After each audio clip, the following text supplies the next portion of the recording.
All right, so I'm inspecting this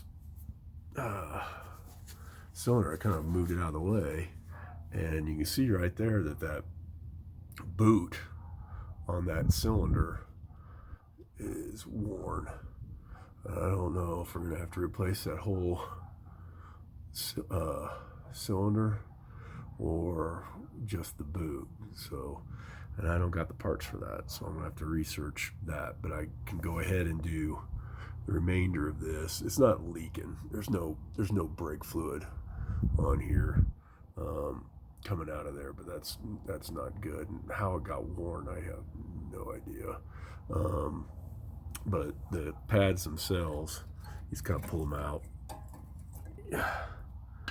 And here's our wear on those. I already pulled the back one out.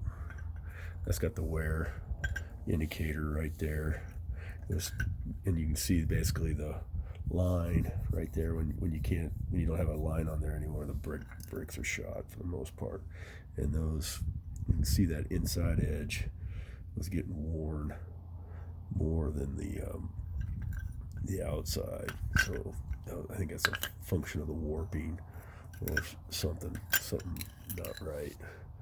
All right, so then these adjustment shims, they just pop on here like that onto